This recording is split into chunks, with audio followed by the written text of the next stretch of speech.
Hi Ella, amazing! You've done it. These pictures are fantastic. Psh, you've followed. You've listened. You've learned. You've what's the word? You've allowed it to like sink in, and you've done it. You are.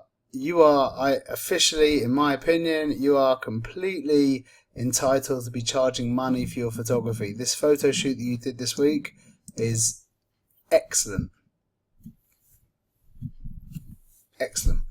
Nice one. Okay, let's get into it. So, first pictures are head, quarter, and half. So you didn't do the half. I don't know where that went, but anyway, so you've cropped in closely here. You've become very sensitive to the directions, and we know that when you look at a face, your eye is moving down, so the correct composition of a face would always be that the eye should be above center because your eye is moving down. Perfectly balanced, beautiful, excellent, very good. Okay, here you just missed the focus, which is one of the problems of using a 1.8 and a limitation of your camera. But make sure you take enough pictures. One of the things I always speak about engineering the odds. So we're engineering the odds for a whole bunch of different things. We're engineering the odds for exposure. We're engineering the odds. Engineering the odds means that you're basically taking enough pictures that you're for sure going to score in regards to exposure, in regards to composition, in regards to expression. And one of the very important things that we're engineering the odds for is in regards to focus. So I'm taking a lot of pictures. I'll show you. I'm taking a lot of pictures of any series of pictures. And when I'm taking pictures of, when I'm in regards to engineering focus, we would have a, I suppose, a desire to take a lot when we're taking a lot of pictures to be shooting. 1 second. Click, click, click, click. You would think that that would be the right way to get a lot of pictures. However, you're not engineering the odds in focus, because if you shoot in burst mode, in continuous, click, click, click, click, and you are on one shot. 1 second, let me just change this over here. 1 second. Right now I was on AI Servo. Now I'm on one shot.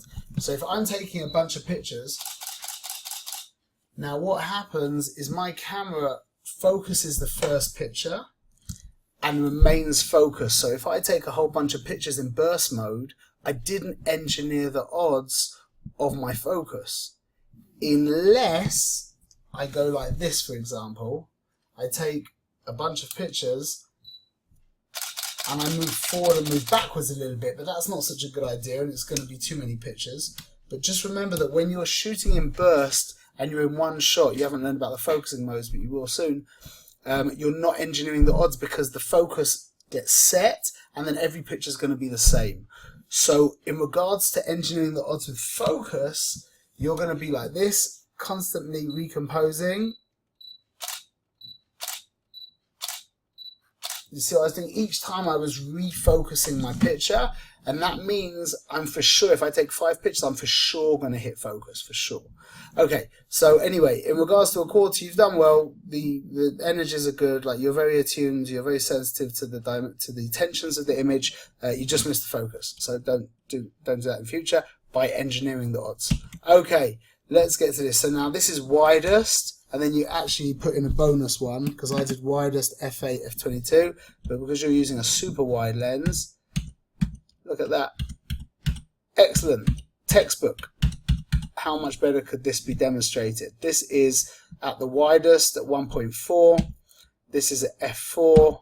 This is at f8. And this is at f22. And you were for sure in aperture priority, like we can see here, which means that the exposure has remained accurate all the way through, and you have perfectly demonstrated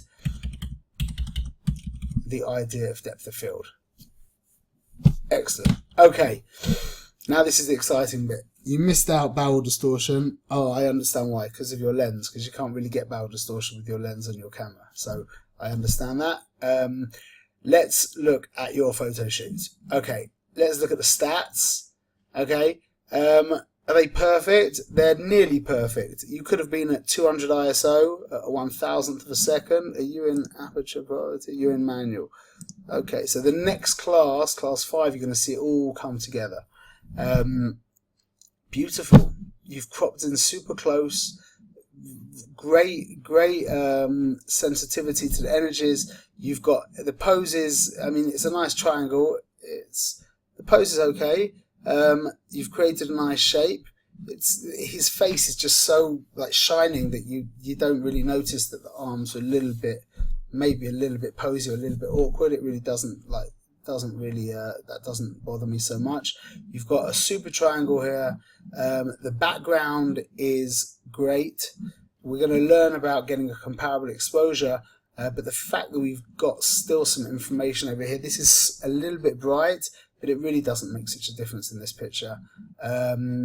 Excellent, cropped in very close. This is commercially viable photography. This is worth money. This is photography that is worth money, and you should be thinking now about charging for your photography. Okay, what is that? Oh look, I think it's a shard of light that just, and we can get rid of that very quickly in post. It looks like a shard of light that hit that hair. I'm not absolutely sure. It's very strange. So let's just pretend that doesn't exist. You know, I'll show you how we can get rid of that very quickly. Let's go to Adobe Photoshop, and you press Alt, which zooms in. Now there's one tool that is a bit hit and miss, but in this case I think it should work. It is called the Spot Healing Brush tool. A little bit bigger, and all we need to do is just one line like this, and it should disappear. One second, let's try again. There we go. That's fine. That's fine. Ching, gone. Let's just save it, and then we'll see in Picasa. If we minimize this, it's gone. Okay, so now we got rid of that. Oh wait, we've got it all over here. What is that? That's so strange.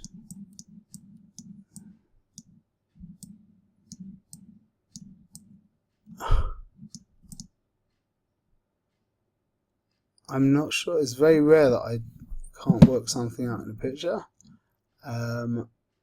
Could it be that there's some kind of metallic red something, like a car or something over this side, and there's some light that's reflecting back off of that metallic red object?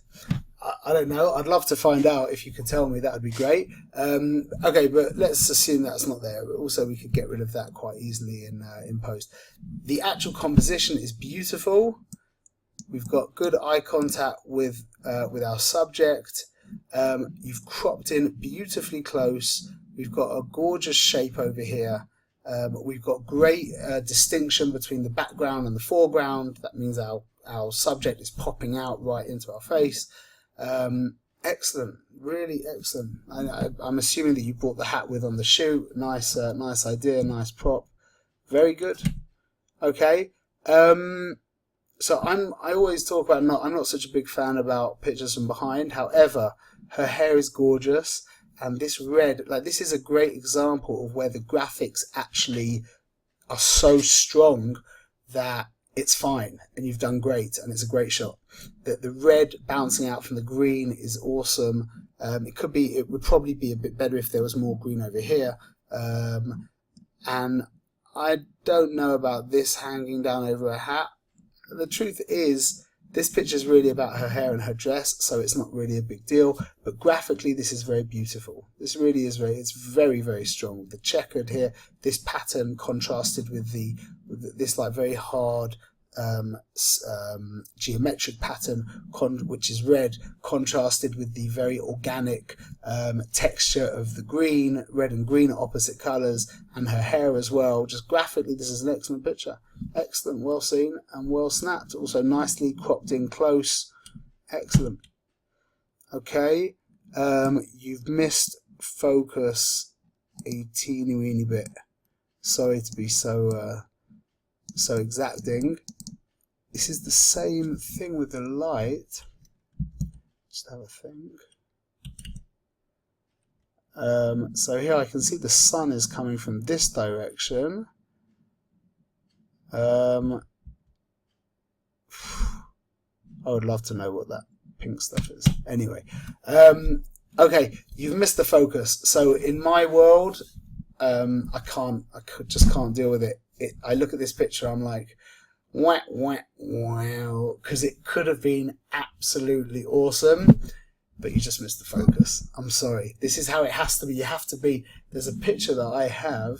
1 second. You know, I'll pause you and I'll show you quickly. Got it. Okay, so this picture here, I love this picture, but if you look carefully, you'll see that I missed the focus. See, her arm's in focus, and it should be the eyelash that's in focus. So this picture for me, when I look at it, it's like, oh. However, you can use a picture like this in a slideshow, and I have used it in slideshows, but in regards to this being like a real portfolio image, you have to know nowadays you just can't get away without perfection, in my opinion. So it's good to take these kind of pictures to remind you that you have to be absolutely perfect. Okay, let's keep going. So the actual moment is beautiful. It's a lovely interaction. It's beautifully cropped in. You've got a lovely energy moving this way, moving this way. You've bound them together with his arms. It's just excellent. But you just missed the focus. I'm sorry. That's anyway. You could get away with it in a slideshow, but I wouldn't want to have this printed, basically. Okay, and another wonderful picture. Again, you're demonstrating over and over again a beautiful sensitivity to the tensions. We could think that why did you censor this when her body's moving in this direction, but because you're very sensitive, you've realized that her eye here is actually moving a little bit this way. This arm is creating a strong tension, and there's light on this side. So all of this together gives us a tension moving this way. Her body's moving this way. The picture ends up perfectly balanced. Excellent. The one thing that I could say is that you have to be careful with this kind of hair, putting her in such strong sunlight. This could potentially be something that a parent would be upset about. The only way of dealing with that really is either getting her in shade or using some kind of scrim, some kind of device that blocks the sun from coming down or reduces the sun anyway. But that's taken me a lot of time because we're always looking for this lovely like hair light, but there's a time and a place, and sometimes when the hair is so kind of big and vibrant, this can be considered a little bit overdone. Another option would have been maybe to have shot in raw and to underexposed, which means you would have brought back her face. Her face would be too dark, which means you would bring back her face, and the hair would still be overexposed, but then you could take away some of the highlights and get it back to a more kind of like normal light level. Let's have a look. There's just not that much to do with these pictures. They're really just excellent. Definitely not going to mess with these. You know, I think I'm going to show you how I'll take away this pink. Let's do that. So let's open this in, I think we could probably do this in Lightroom actually. Let's see.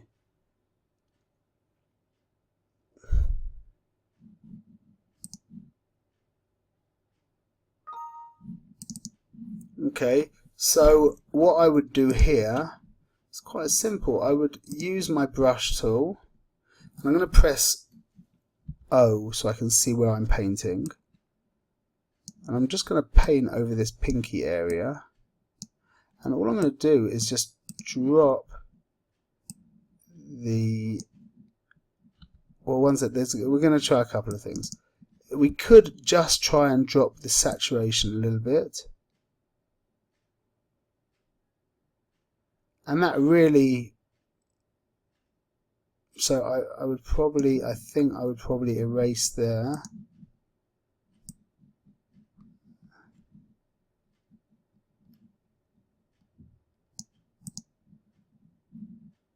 Let's see where we went from to. Yep, that's probably what I would do. There is the idea of taking away color casts using using the HSL, but I don't know why, but they don't allow you in Lightroom to do local adjustments with your HSL. So if we drop down the red, see it takes away the vibrancy. Although it kind of fixes that funny light on her hand, it takes away the vibrancy of her top. So you could do that and then go back with your brush, paint over here, 1 second, and then bring the vibrancy back this way using your saturation. See, we did that. Those are a couple of ways of dealing with such an issue. But that is a testimony to you that we didn't really need to do much in post. Excellent, really excellent. Super impressed with what you're doing. And I'm looking forward to seeing you go further and further. Okay, all the best.